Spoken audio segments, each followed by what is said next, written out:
U.S. Department of Transportation logo, Federal Highway Administration. Turner Fairbank Highway Research logo. Title slide with transportation icons laid over a highway grid image. Complete streets safety analysis. In-Q Lim, Ph.D., P.E., Office of Safety and Operations Research and Development, Federal Highway Administration. FHWA. R.J. Porter, Ph.D., P.E., VHB. September 27, 2023. Welcome to the Complete Streets Safety Analysis webinar. Alan Belniak. A series of small screens stacked vertically are visible on the far right, displaying the presentation speakers. So on the screen, hopefully now you're seeing as a disclaimer, I won't read it to you, but I will give you an opportunity to read it yourselves. But in summary, the presentation was created and being co-presented by FHWA and the contractor, but doesn't necessarily represent the express views of the Federal Highway Administration or the U.S. Department of Transportation, DOT. It's disseminated in sponsorship with the DOT, more for the purposes of information exchange. It does not constitute a standard, a specification, or a regulation. And furthermore, the government doesn't endorse necessarily these products or manufacturers. Any sort of trademarks or names that appear in here are because they're considered part of the presentation itself. More for informational and does not, again, represent a preference, approval, or specific endorsement of any one product or entity. So I'll leave this up here for a few more seconds for you to read. Just want to make sure you've all had a chance to understand that. On-screen text. This presentation was created and is being co-presented by both FHWA and a contractor. The views and opinions expressed in this presentation are the presenters and do not necessarily reflect those of the FHWA or the U.S. Department of Transportation, U.S. DOT. This document is disseminated under the sponsorship of the U.S. DOT in the interest of information exchange. The U.S. government assumes no liability for the use of the information contained in this document. This document does not constitute a standard, specification, or regulation. The U.S. government does not endorse products or manufacturers. Trademarks or manufacturers' names appear in this presentation only because they are considered essential to the objective of the presentation. They are included for informational purposes only and are not intended to reflect a preference, approval, or endorsement of any one product or entity. Okay, and with that, I'd like to hand over the presentation to Dr. In-Q Lim. And so with that, please take it away. Thank you, Alan. Good afternoon and good morning, everyone, depending on where you're at. Welcome to the Complete Street Safety Analysis webinar. We are very glad that you could join us today. This is In-Q Lim at Federal Highway Administration, Office of Safety and Operation R&D at Turner Fairbank Highway Research Center. As many of you are already aware that our previous announcements that FHWA decided to adopt a complete street design model to improve safety for all road users, especially for vulnerable road users, as one of the NRSS National Roadway Safety Strategy outlines. And this research task is a part of that effort to identify and compare and evaluate existing CMF, combining method with CMF to quantify safety performance using complete street case study. Various complete street related study and activity are currently undertaking at FHWA, and these activities are receiving a lot of support and special attention from leadership. So we have Barbara McCain with us today. Barbara is a senior policy advisor in FHWA Office of Safety and co-leads the internal complete street working group. Thank you, Dr. Lim. Yep, thank you. I'm really glad that we're having this webinar. This project has been in the works for a while and really stems back to our report that we wrote for Congress about 2 years ago, looking at what we, Federal Highways, needed to do in order to help make safety for all users our default approach as we move forward. And one of the things we identified, really a couple things we identified, were a lack of safety data and a lack of analytical techniques that help us measure the safety benefits of providing safe infrastructure for all users. In particular, we noted that a common tool that we use, the crash modification factor, looks at one countermeasure at a time, when very often multiple countermeasures are installed at once when a complete streets project is underway. So this research project is a first step towards helping practitioners determine the safety benefits of projects that make multiple changes to provide for safe travel for bicyclists, pedestrians, and transit users. And you will be hearing about the research project and some case studies that were put together around it and the forthcoming Complete Street Safety Analysis Primer. We look forward to continuing to work with the practitioner and the research community on improving our ability to conduct robust safety assessments for transportation projects. So we'll really be interested in your feedback and response to this project. I'm going to give it back to you, Dr. Lim. Okay, thank you, Barbara, for your support and great message. And I think we are ready to start the presentations. I would like to introduce presenter Dr. R.J. Porter from VHB. Dr. Porter is a senior transportation engineer and lead this research project as a TOPI. Actually, I just remind that we will have a Q&A at the end of the presentation, but you also can use the Q&A part if you have any questions during the presentation. Also, please mute your microphone and turn off camera for improving network bandwidth. Dr. Porter, please take it over and begin the presentation. Agenda: What are complete streets? Project objective and overview. Analysis of sample complete streets projects and treatments. Assessment of complete streets treatment crash modification factors, CMFs, FHWA 2023A. CMF combination methods and safety analysis. Results and findings. An asterisk reads: unless otherwise noted, complete streets in this presentation refers to the concept of complete streets as defined by FHWA. Thank you. All right. Well, thank you for the introduction and welcome, and definitely thank you all for being here today. I appreciate the opportunity to present an overview of this Complete Streets Safety Analysis project to you. This slide gives you an overview of the flow of this presentation. I'll begin with a little bit more background on complete streets that will set the stage for this particular project's motivation and objective. I'll then highlight some of the different activities and products of this project, and then conclude with the overall findings and recommendations. What are complete streets? FHWA describes a complete street as one that is safe and feels safe for all users. Planning, design, and operations of complete streets and complete streets networks prioritize safety, comfort, and connectivity to destinations for all users of the network.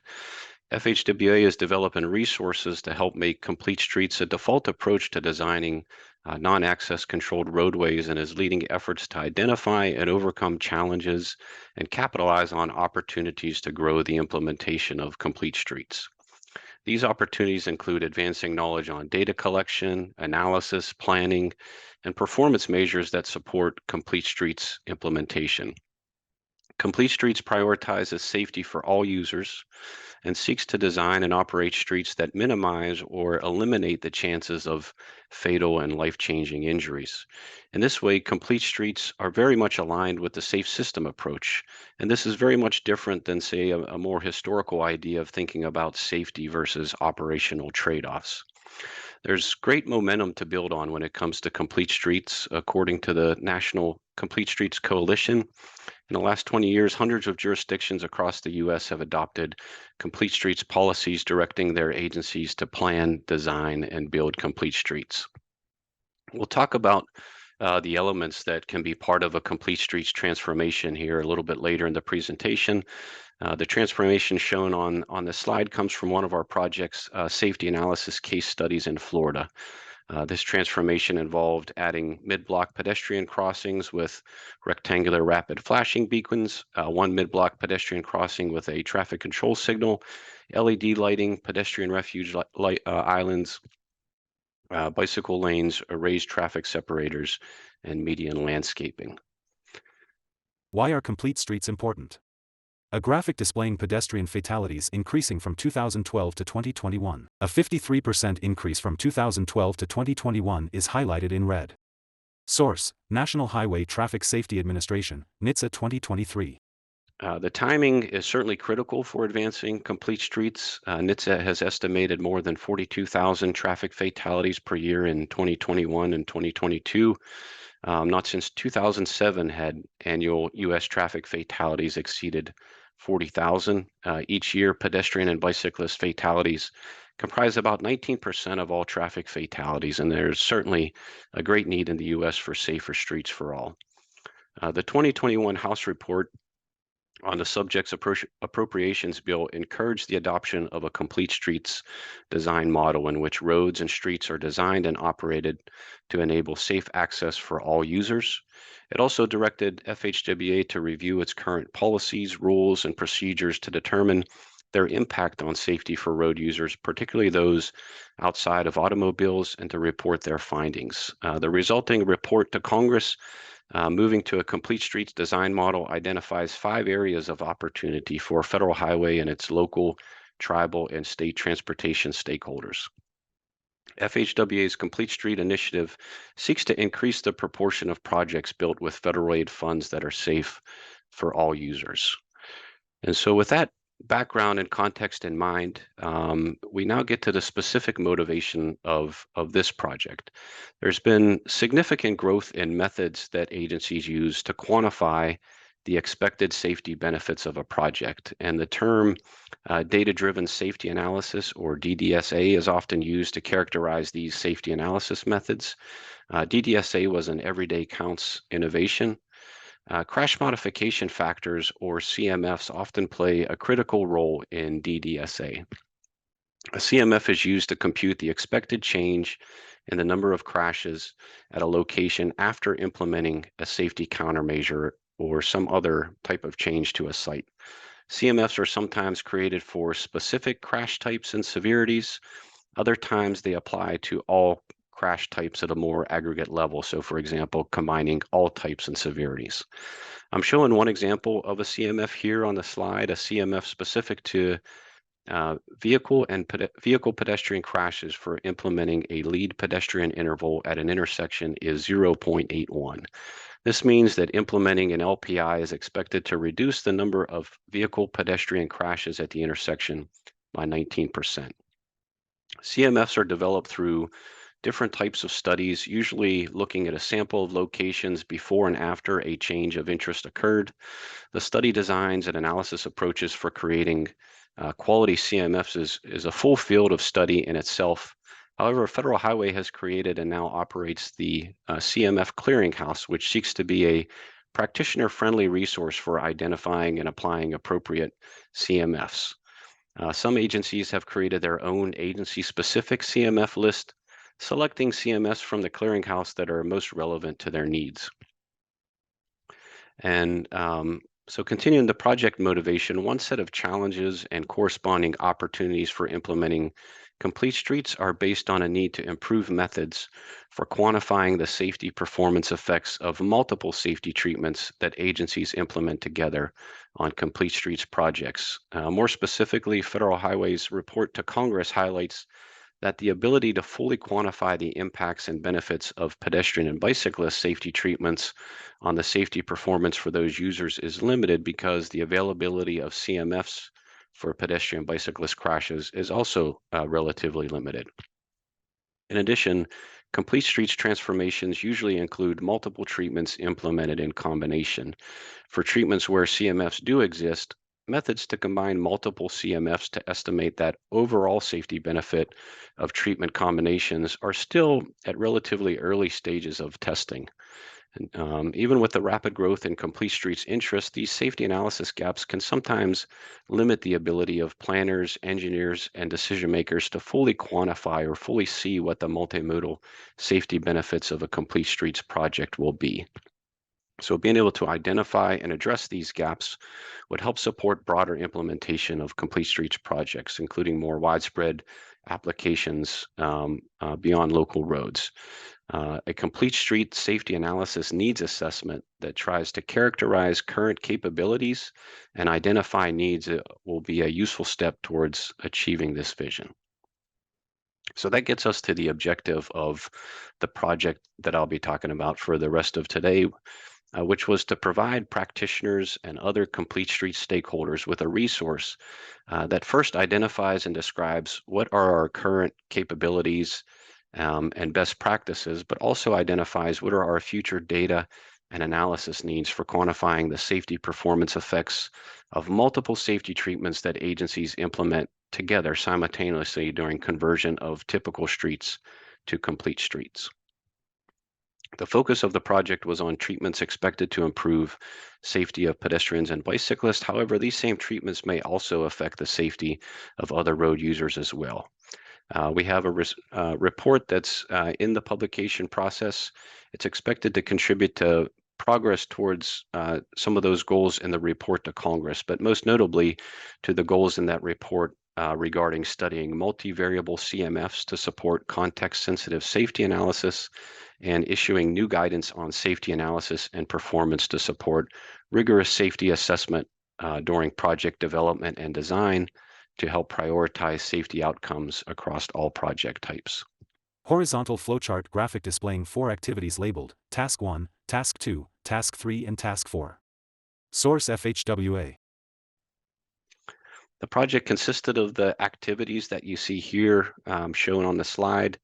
Those included identifying pedestrian and bicyclist safety treatments that agencies implement together on complete streets projects, determining which of the treatments currently have quality CMFs for different crash types and severities, characterizing, assessing, and evaluating methods for combining multiple CMFs, documenting the effort and preparing a safety analysis primer to help practitioners conduct DDSA using our current CMF capabilities, but as I mentioned, also identifying gaps and future directions for safety analysis of complete streets.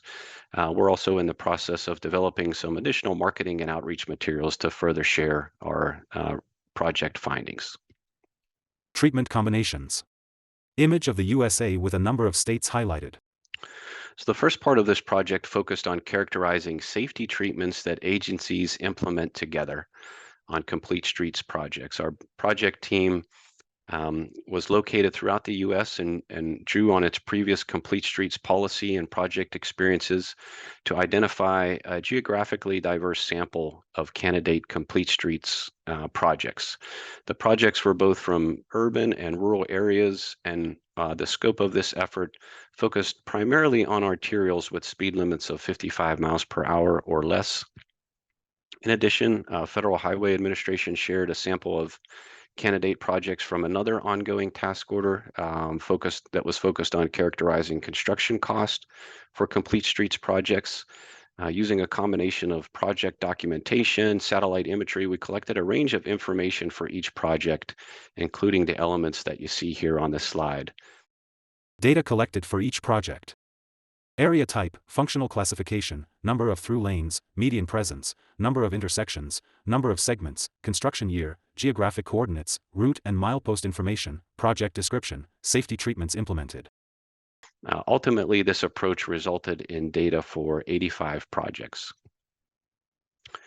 Based on the project documentation and satellite imagery, our team identified 80 potential safety treatments across the 85 Complete Streets project. An appendix of our report documents all 80 of those treatments, including treatment definitions with example pictures. Based on an initial assessment of the 80 treatments and looking at some initial results and the focus of this effort, our team concluded that it could be beneficial for the purpose of this CMF analysis and needs assessment to combine treatments that were named differently in project documentation, but where it was likely referring to similar treatments or treatments that had common goals. We also, just for this next step, removed treatments related less to safety performance in terms of crash reduction and more related to user comfort, aesthetics, and ADA compliance. While these types of treatments are absolutely critical and central to a complete streets approach, our effort was focused on quantitative crash-based safety performance evaluations that create CMFs, and being able to do so for those treatments may not be possible or practical in the near future. And so we'll circle back to those treatments when we get to some future analysis directions and metrics that could be used to more fully capture the benefits of complete streets projects. So the result of the screening and then a consolidation of treatments was 35 treatments that we organized into 4 categories that you see here on the slide. Example, pedestrian bicyclist treatments included things like adding a separated bike lane, adding or enhancing pedestrian and bicyclist signal operation. Example transit treatments included adding a bus island or floating bus stop, adding bus rapid transit.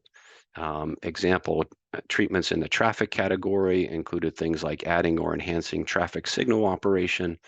And then example treatments that would fall in the roadway configuration category included things like changing parking configuration, performing a road diet, or reducing the number of lanes. So first, just a high-level look at some of the data highlights. This table shows the total number of treatments applied on each project as part of the Complete Streets transformation. As you can see here, more than 75% of the projects that we looked at implemented at least 3 treatments, with about 62% implementing between 3 and 6 treatments and 14% implementing 7 or more treatments. As mentioned earlier, most CMFs were developed by researchers evaluating 1 treatment at a time, and there's very few CMFs available for these types of treatment combinations that we're seeing on Complete Streets projects. So this starts to give some insight into one of the motivations of this project to explore ways to apply multiple individual CMFs to capture that safety effect of treatment combinations. Here's one other example way to look at our project data separated by area type and treatment category. Again, some high-level insights. A majority of the projects we looked at were from urbanized and urban areas, but we did have some rural area coverage. The most common combinations of treatment categories across the projects were combinations of treatments that spanned pedestrian, bicyclist, and roadway configuration categories. That was 44 of our projects, followed by treatments that were just in the pedestrian bicyclist treatments only. That was 20 of our projects, followed by combinations of treatments that span both of those categories, as well as traffic improvements. That was 11 of our projects. We then did an analysis of the most common specific treatment and treatment combinations from the list of 35 treatments. For treatment combinations, we looked at the most common combinations of 2, 3, and 4 treatments across the sample of 85 projects. We have this information summarized across a number of tables and exhibits in our report, and just giving you a quick snapshot here on this slide to show you how to interpret that information. We show here the 6 most common treatments across the 85 projects across the top of this slide. Identified, the 6 most common single treatments: add or enhance sidewalk, 29. Add bike lane, 26. Add or enhance lighting, 25. Add separated bike lane, 24. Add bicyclist and pedestrian path/trail, 24. Add or enhance crosswalk, 24. With the number of projects that had that treatment shown next to it. And then for each one of those most common treatments, our analysis would show the most common combination of 2, 3, and 4 treatments, including that most common treatment. And so, for example, adding or enhancing a sidewalk was a treatment on 29 of the 85 projects. Adding or enhancing crosswalks was used in combination with adding or enhancing sidewalks on 15 of those 29 projects. Adding or enhancing lighting was a treatment with adding or enhancing crosswalks and sidewalks on 8 of those 15 projects. And then finally, those 3 plus adding curb extensions or bulb outs were used together on 6 of those projects. For practical purposes, we did not extend this beyond 4 treatments. Hopefully you could start to see here how this nicely sets the stage now for testing our current CMF capabilities. We could ask, do we have CMFs for these 4 treatments that you see at the bottom of the slide? And if we do have CMFs, how can we combine the 4 individual CMFs to estimate the safety effect of the combination of the 4 treatments? Before we get into that piece, I just wanted to quickly describe one other path we took to uncover treatment combinations of interest. The methods and results I described so far was more of an empirical approach, looking at a sample of project data to arrive at those common combinations. However, we also thought it would be beneficial to arrive at common treatments by more of a diagnostic approach and thinking about common crash types leading to fatalities and serious injuries on arterials, and then thinking about treatment combinations applicable to different area types, facility types, and project types. For example, is it a full reconstruction, or is it more of a 3R retrofit that would influence the types of treatments that might be part of the transformation? And so we used our team's subject matter expertise here, but also two relatively recent references were super helpful for taking this diagnostic approach too. One was Federal Highways Complete Streets Transformations document. And then the second was there's a scenario appendix of the 2022 Atlanta Regional Commission Regional Safety Strategy, which provides a great presentation of different types of treatments of interest. After we went through this process, in general, we did arrive at very similar results as we did with the more empirical approach using the project data. And so we saw the diagnostic approach as validating the results of the empirical approach. We had common treatments and treatment combinations that we arrived at using both. We did identify several additional treatments that were not part of our sample of projects that you see here on the slide that we then added to our list of treatments of interest, including decreased roadway or lane width, removing a shoulder, converting flush median to a raised median, and adding a bus island or floating bus stop, or adding a bus boarding platform. CMF capabilities and needs. Total CMFs for the 80 individual treatments, 718. Total CMF availability summarized for 15 most common treatments, plus 4 treatments from diagnostic review. Several common treatments without any CMFs, add curb extension/bulb out. Convert flush median to raised median. Add bus island/floating bus stop, or add bus boarding platform. So our next activity then, we had these treatments and treatment combinations, was an assessment of current CMFs for quantifying the safety performance effects of the common complete streets treatments. And we compiled available CMFs for the initial list of 80 treatments from the FHWA CMF clearinghouse. Ultimately, we identified and collected a total of 718 CMFs across the 80 treatments. Certainly, this is a substantial number that support the ability to conduct DDSA of complete streets now.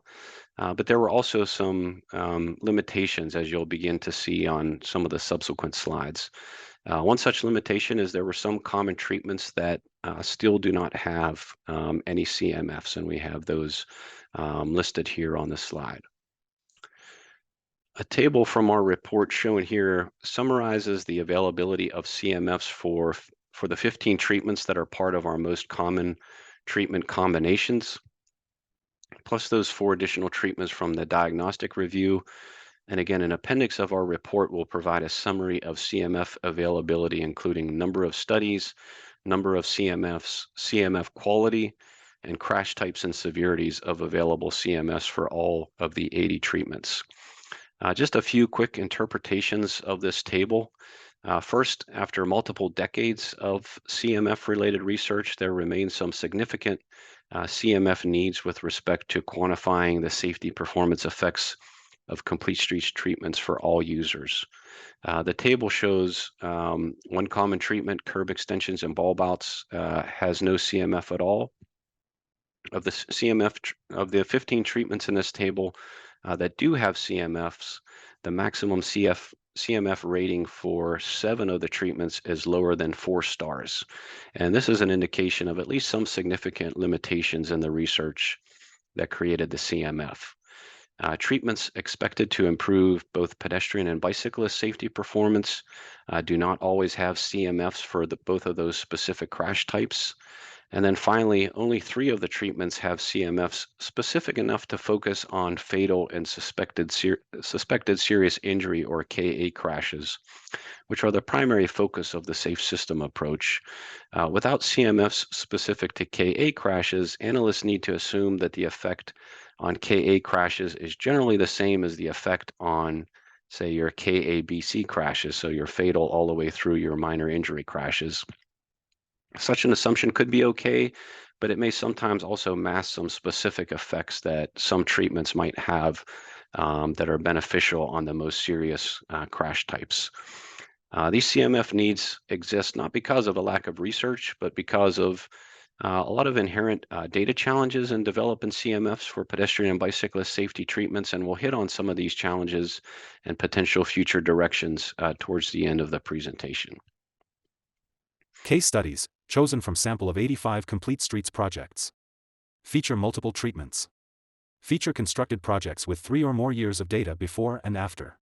Focus on improving pedestrian/bicyclist safety. 5 case studies, Porter et al. Forthcoming. First Hill Streetcar Project, Seattle, Washington. Greeno Boulevard Greenway Expansion, Cambridge, Massachusetts. Bench Boulevard Project, Billings, Montana. Fletcher Avenue Complete Streets Project, Hillsborough County, Florida. Highways 28, 29, 104 Project, Glenwood, Minnesota.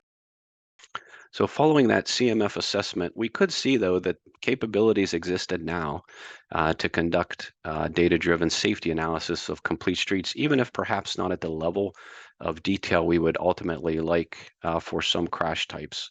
And so our next set of activities was to move forward with a full safety analysis on 5 case studies. This would include testing different approaches for developing an overall CMF for treatment combinations using those treatments' individual CMFs.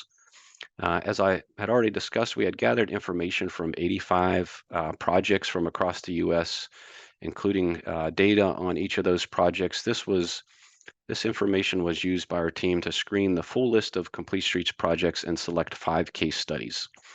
The selection criteria focused on projects that had at least 3 years of crash, traffic, and road data available before and after construction. The project focused on improving pedestrian and or bicyclist safety and connectivity. And that the project had been constructed with 2 or more safety treatments for an individual site or a project area. Finally, since these projects served as a basis for testing methods of combining individual CMFs, it was also desirable for the projects to include treatments with known CMFs. Based on these criteria, the research team selected the projects that you see here listed on the slide for the more detailed case studies. Overhead satellite map of the First Hill Streetcar Corridor in Seattle, Washington shows the locations of intersections and segments along the route. For each case study, our team collected project information and data to perform both a predictive safety performance analysis as well as a safety performance evaluation. And so the predictive analysis is the pre-construction application. So analysts want to estimate the expected safety performance of a proposed Complete Streets project in comparison to an alternative condition, say the no-build condition. These projects were obviously already constructed, but we could pretend to go back in time, back into what would be the project planning stages, and conduct an analysis that would predict the safety benefit of the project. The safety effectiveness evaluation is the post-construction application where the project has been constructed and the analyst is interested in estimating the safety effectiveness of that completed project. So these case studies allowed us to see which methods gave us the most accurate predictions compared to what ultimately happened. To do this on each project, our team divided the project into segments and intersections based on the segmentation process similar to that in the Highway Safety Manual, Part C. And we assigned crash, traffic volume, geometric, and treatment data to the relevant segments and intersections in both before and after periods. For each of the treatments, we identified the most applicable CMFs and then explored 5 different methods for determining CMFs for treatment combinations. 2 images stacked vertically displaying the same street. The top image shows the street in 2011 and the bottom image shows the street in 2014. So here's one example of a segment on our First Hill Streetcar project that shows the changes on this segment occurring from before to after the Complete Streets transformation. You can see the treatments on this segment, including adding shared lane markings, removing on-street parking, adding a median, adding mid-block crossing, adding pedestrian signal, and adding streetcar facilities.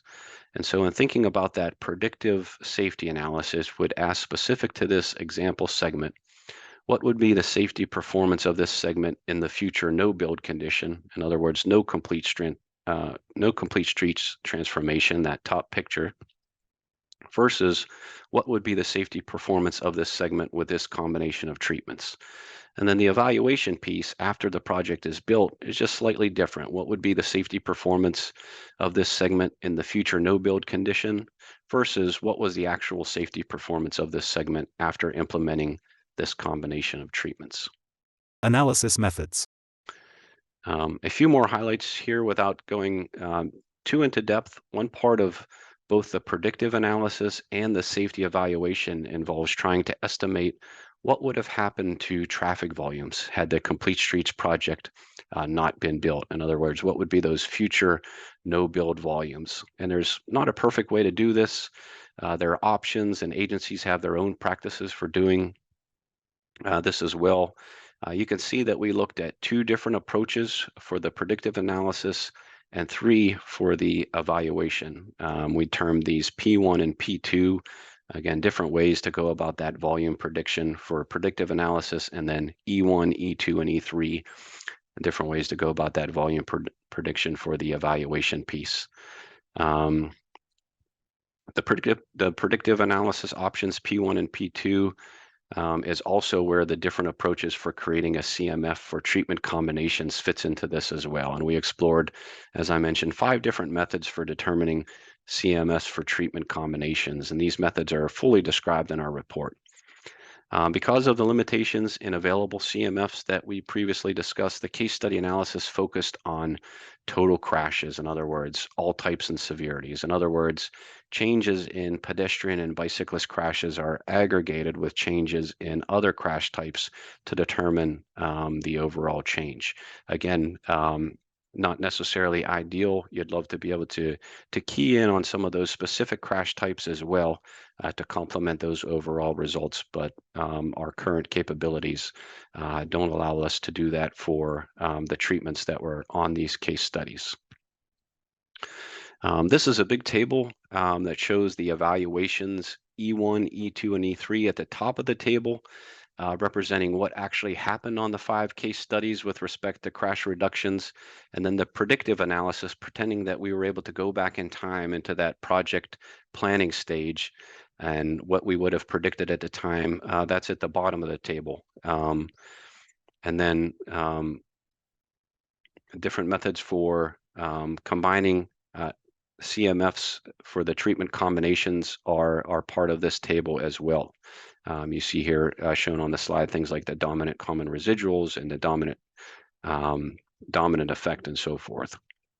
Just overall, big picture takeaway was that the 5 case studies generally illustrated closest agreement between predictive analysis and actual safety outcomes using either what's called the dominant effect or dominant common residuals approaches for identifying the appropriate CMF to represent the safety effect of different treatment combinations. So the best way to go about combining those individual CMFs. And this is consistent with other DDSA resource documents that indicate that these 2 approaches are most appropriate for situations where there is significant overlap in the crash types that are addressed by the individual treatments. And certainly that is the case for Complete Streets.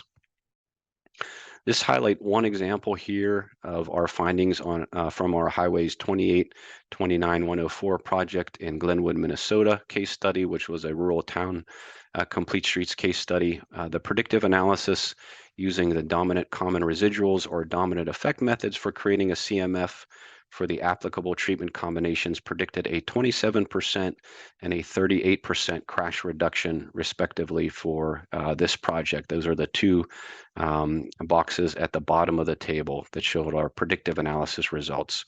And the project actually experienced a 39% crash reduction when looking at the evaluation. That's that table or a box at the top of the table. So again, our prediction was between 27 and 38% crash reduction, and the actual reduction was 39%.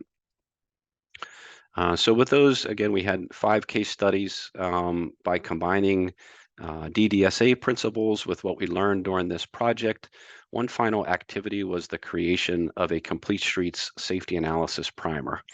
The purpose of the primer is to summarize how to estimate the combined safety effect of multiple treatments for complete streets projects. And as noted already, the primer focuses on two applications: that predictive analysis, the pre-construction application, which is allowing analysts to estimate the expected safety performance of a proposed project in comparison to the no build, and then how to go about a safety effectiveness evaluation. That post-construction application, allowing analysts to estimate the safety effectiveness of completed complete streets projects. Following the discussion of the analysis methods for the two applications, the primer describes the data needs and preparation, common challenges and limitations in existing data and methods, and future research needs. We see two target audiences for the primer: the first, practitioners; the second, researchers. Hopefully, practitioners can use the primer to estimate the safety benefits of proposed or completed complete streets alternatives. Researchers can use the primer to evaluate safety effectiveness of constructed complete streets projects, or to identify and address the challenges related to current data and methods. Predictive analysis. A vertical flowchart. Do you have state or jurisdiction-specific SPFs or calibrated SPFs? If no, use observed crashes. If yes, are the facility types for the study corridor covered in the jurisdiction or state-specific SPFs, or in the calibrated SPFs? If no, use observed crashes. If yes, do you have observed crashes? If no, use predicted crashes. If yes, use expected crashes. Just a little bit more about each application. The predictive analysis section applies to projects that are not yet constructed. Again, analysts could use the methods in this section of the primer to estimate the expected safety performance of a proposed complete streets project with multiple safety treatments. The predictive analysis includes 3 steps that you see shown here, which are described in more detail in the primer, which is estimating the safety performance of the future no build condition, determining a crash modification factor for the complete streets project for those combination of treatments, and then estimating the safety performance of the complete streets project. The first step is to estimate safety performance of the study area for future no build conditions, and there's several options for methods to estimate that future safety performance of the no build condition, including various combinations of observed, predicted, and expected number of crashes. And so we provide a flow chart and a discussion of the process for analysts to select a method based on the availability and reliability of their historical crash data, and whether or not they may have calibrated or jurisdiction-specific safety performance functions for the study area, facility type, and site type of interest.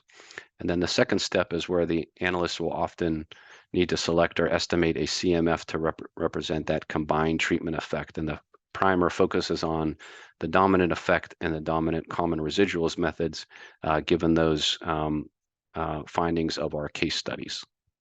Safety effectiveness evaluation. A vertical flowchart. Do you have state or jurisdiction-specific SPFs or calibrated SPFs?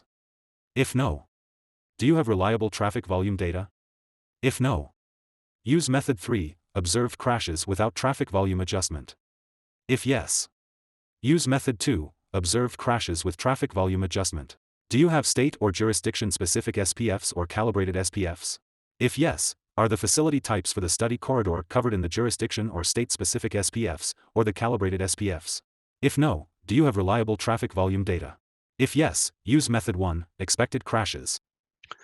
The safety effectiveness evaluation applies to projects, again, that are constructed, and analysts would use the method in this section to determine the success of the complete streets project, so determining or estimating the overall improvement in safety performance. The safety effectiveness evaluation includes the 2 steps that you see here shown on the slide: estimating the safety performance in the after period if the complete streets project had not been built, so without the project, versus comparing that to the safety performance in the after period with the project. Again, we provided a flow chart and figures and discussion of the process for analysts to determine the methods most appropriate for them based on their data and analysis capabilities. Report contains detailed content on treatment combinations and CMF availability. Complete Streets Safety Analysis Primer, Porter et al. Forthcoming. Catalog of 80 Complete Streets treatments. Descriptions, photos, summary of available CMFs. Catalog of 11 CMF combination methods. Case study descriptions. Crash data, volume data, treatments, CMFs applied, and analysis results.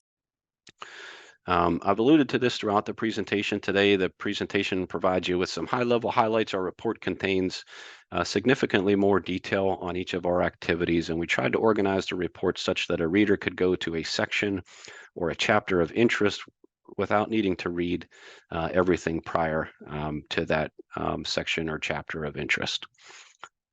Our report concludes with identifying existing challenges, limitations, and future directions and opportunities. The limitations and challenges generally apply to both the predictive analysis and safety effectiveness evaluation, unless otherwise noted. One common challenge is the lack of reliable safety performance functions for some of the facility and site types that are parts of Complete Streets projects. And this includes whether there are state or jurisdiction specific safety performance functions or calibrated safety performance functions from the Highway Safety Manual. SPFs are used for some, but not all of the safety analysis methods covered in the primer, and so this limitation ultimately influences the safety analysis method that can be used. Traffic volume data may not be available for all years and on all segments and intersecting cross-street legs. We had challenges on some of these case studies because we had gone back in time for the before data, sometimes a decade or more. And certainly we have some new data and technologies that are improving for our ability to address the traffic volume need in current times. Pedestrian and bicycle data is definitely very much needed for a full analysis when analyzing the safety performance of Complete Streets projects, especially when estimating those specific safety effects on pedestrian and bicyclist crashes. However, we certainly saw a related challenge on the availability of pedestrian and bicyclist volume data. These data were difficult to obtain on these case studies or simply not available. If pedestrian or bicyclist volume data are not available, analysts can still analyze the safety performance of Complete Streets projects, but won't be able to account for any changes in pedestrian bicyclist activity over time. As I briefly highlighted earlier, part of DDSA involves accounting for changes in traffic volume over time. However, it could be difficult to determine the volume changes that would have occurred without the Complete Streets project. The variations in the predictive analysis and safety effectiveness evaluation methods. Again, we tried some different ways to go about estimating those volume changes. Analysts may need to make assumptions when attributing volume changes to the Complete Street project versus what would have occurred without that project. A Complete Streets project may result in changes to the surrounding networks in terms of travel demand by mode.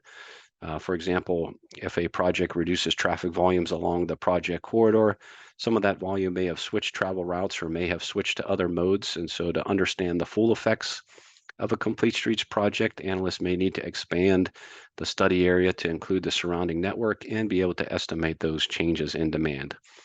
And then the final challenge I'll mention here today related to the lack of CMFs is specific to the predictive analysis application. If you don't have CMFs available for one or more of the treatments, then you're not able to estimate those potential benefits of those treatments. And I had already previously covered as part of that table the CMF limitations related to some of the specific crash types and severities that we're interested in. Conclusions and recommendations. Our report documents other potential analysis directions to start to think about for Complete Streets that could provide hopefully some additional insights to Complete Streets benefits, including broader public health benefits. And we included some of those on this slide that we've mentioned in our report.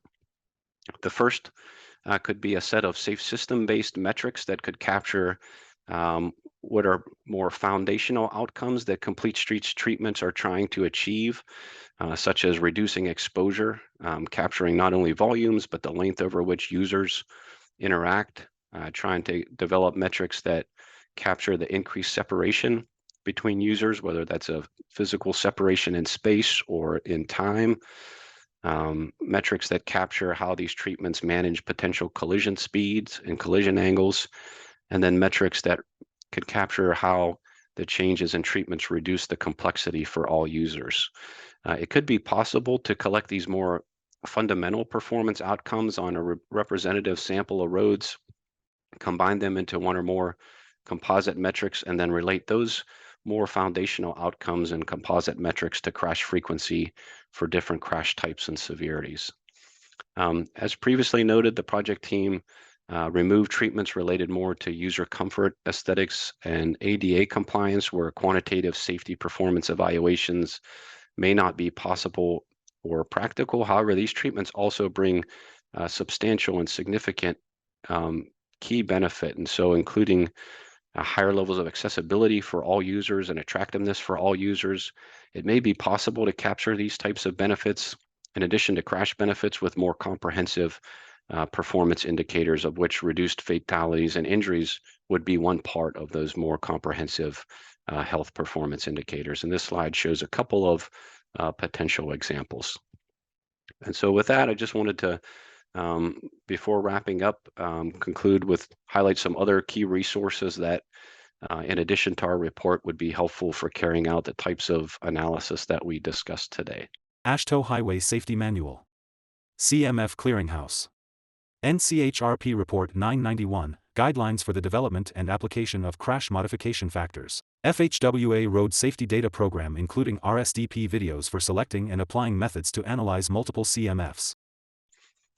Have a long list of references that I've cited throughout. And so with that, I think we have some time left, and happy to field some questions. And again, if we don't get to all questions, we will have a record of them, and we'll look forward to providing answers in some form here. Alan Belniak. Thank you all for those who had submitted questions into the Q&A. If you've not noticed that there's a Q&A pod module down below, feel free to expand that. You should be able to see all of the asked and answered questions. There are several. You might need to click a toggle to see not just yours, but all answered questions. So feel free to click on that. There's some really good ones in there. I won't read them all aloud, but just as an example, are we going to be able to get to PowerPoint to this reference? Yes, we are.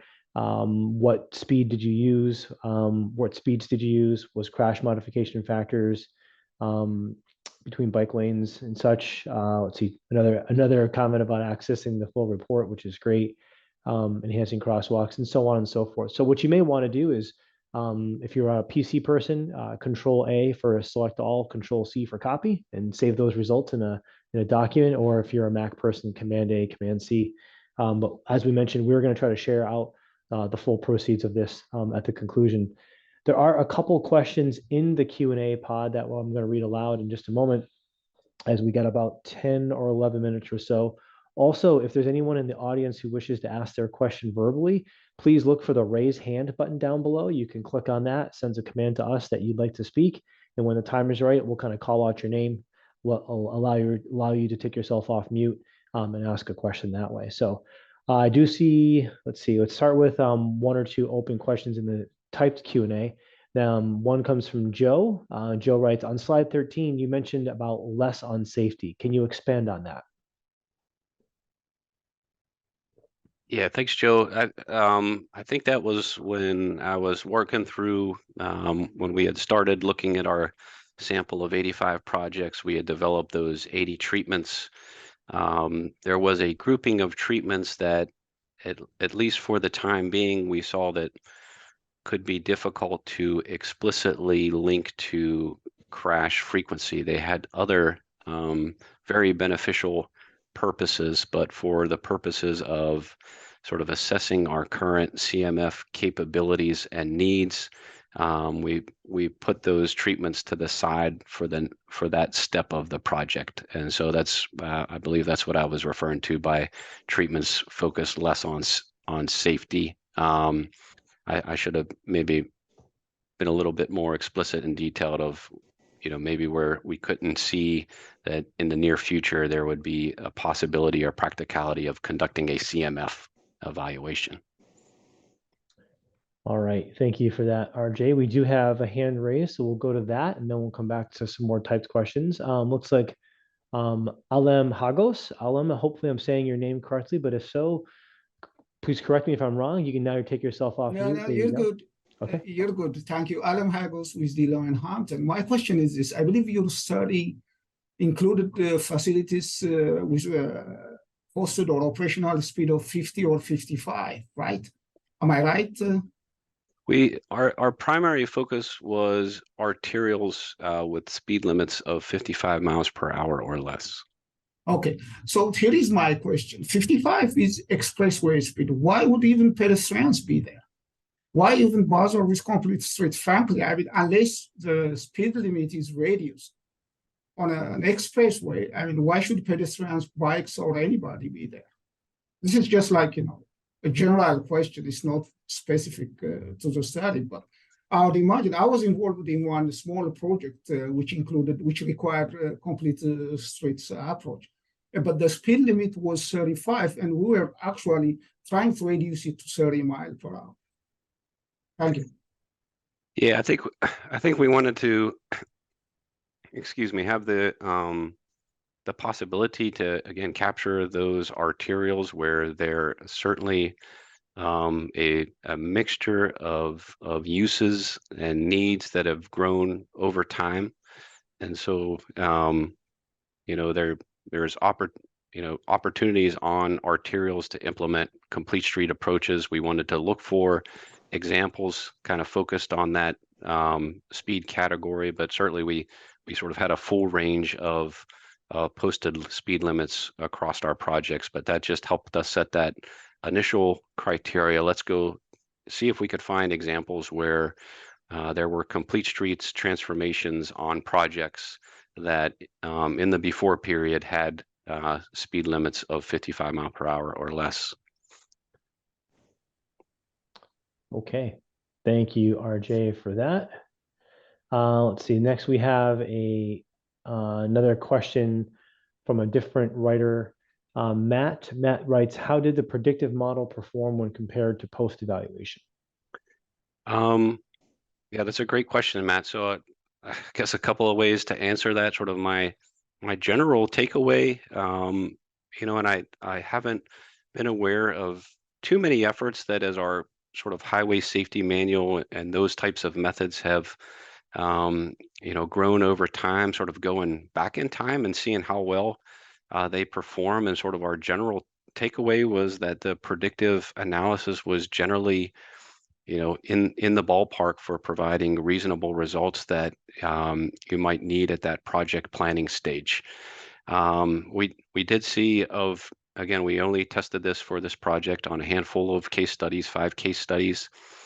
For a couple, we were very close in terms of the predictive performance versus what actually happened. On the other few, there was a little bit of a range of over prediction of crash reduction from the CMFs. Now, part of that could be related to some of the assumptions I was talking about how do you project sort of what the traffic volume changes would have been in the future. There's a relationship there between that and how well your predictive analysis will perform. But again, sort of a general takeaway is that there were some reasonable results in terms of the prediction versus what actually happened. Great, thank you, RJ. We do have another raised hand, and then we're going to have a chance to maybe get to a few more types questions. So we'll start with another raised hand is Anthony Benvenga. Anthony, hopefully I said your name correctly, but please correct me if I'm wrong. You should be able to take yourself off of mute and then ask your question or share your comment. This was very enlightening. I have an incident where out in the Midwest in Kansas City, I think it is, where they took one of their main truck routes and did complete streets, and they screwed everything up royally. What's going to happen to businesses that get messed up basically because of these complete streets?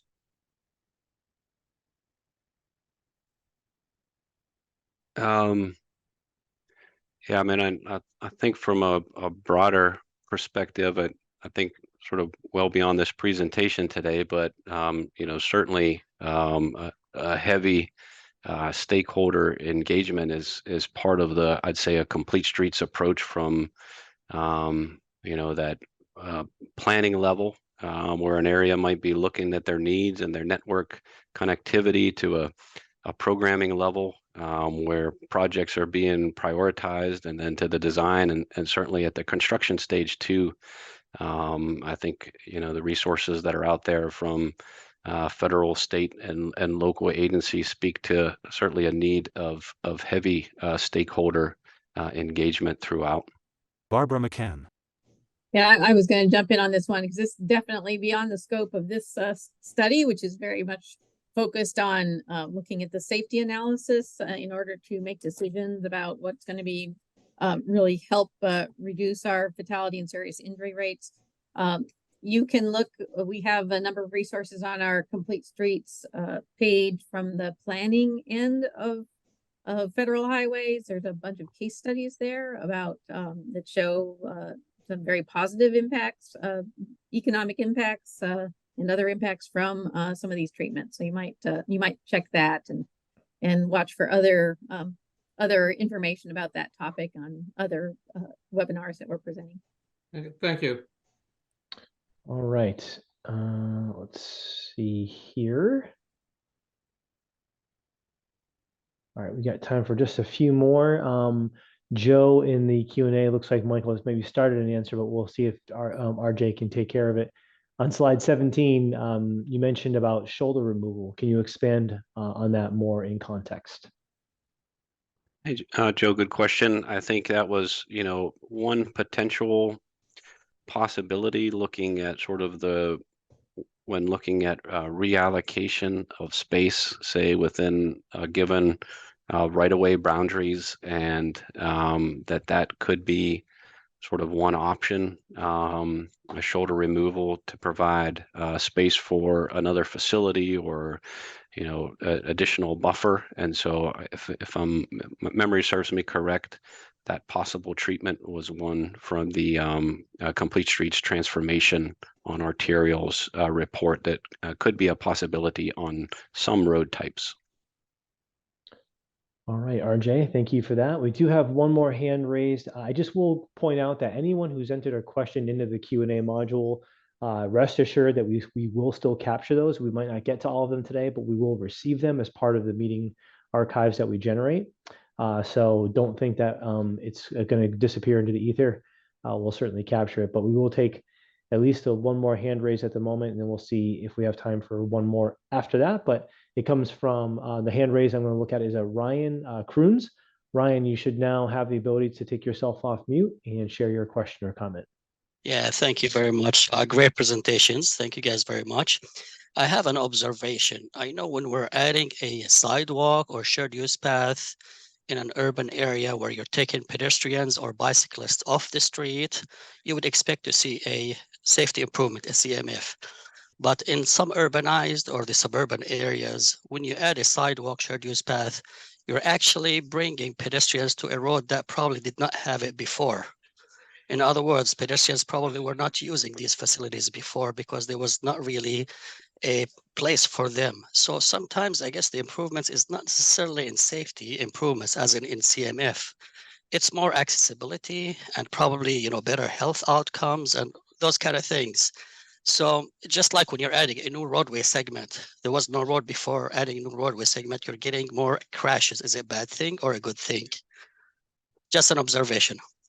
Yeah, if I could react, if that's okay, a couple of points there. Is certainly, you're exactly right that sort of looking at more holistically at the various benefits is certainly key.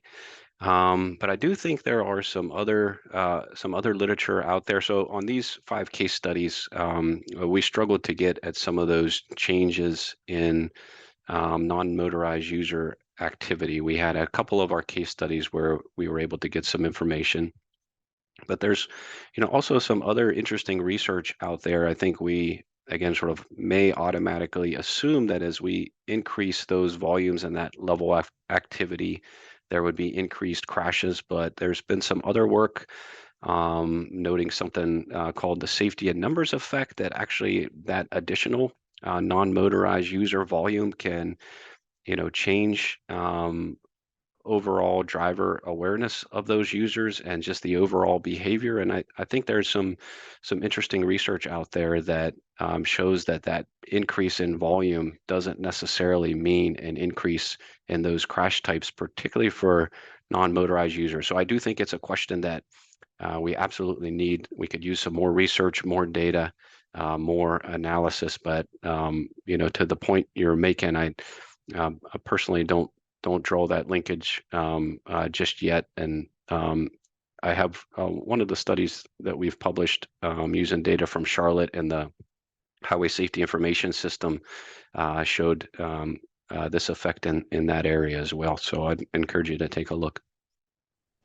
And I'll add to that there's public health research that really shows a lot of times what we have is situations where there are destinations, there's housing, there's grocery stores, there's other destinations people need to reach. And if there are low income communities, they often do not have automobiles, and they are walking alongside roadways, and you can actually see those goat tracks that those desire lines. And that's a much more common situation in the United States than a situation of attracting new use in a lot of these arterials that we're talking about. Great. Well, thank you Thank both for that.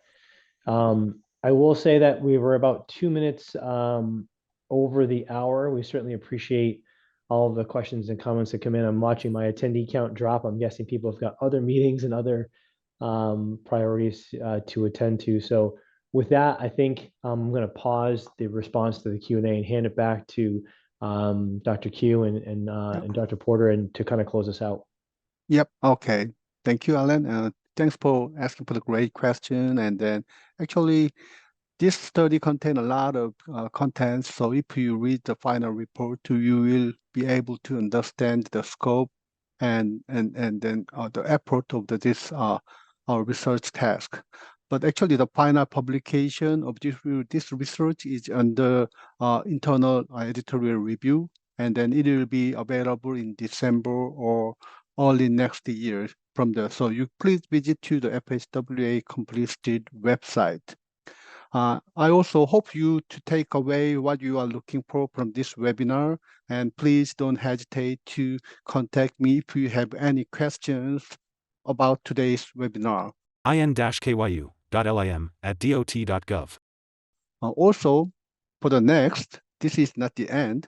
Actually, Complete Street Safety Analysis Phase 2 project focusing to propose and develop more practical approach that can fill or improve identify the gap from this phase 1 will begin from next month.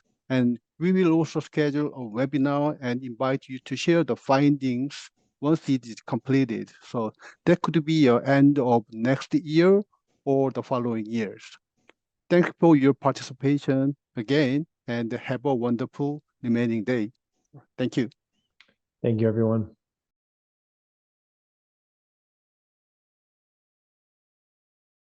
Learn more at www.fhwa.dot.gov. Follow the Federal Highway Administration on Facebook, Instagram, Flickr, LinkedIn, Twitter, and YouTube. The U.S. government does not endorse products or manufacturers. Trademarks or manufacturers' names appear in this video because they are considered essential to the objective of the video. They are included for informational purposes only and are not intended to reflect a preference, approval, or endorsement of any one product or entity. Except for any statutes and regulations cited, the contents of this video do not have the force and effect of law and are not meant to bind the public in any way. This video is intended only to provide information to the public regarding existing requirements under the law or agency's policies.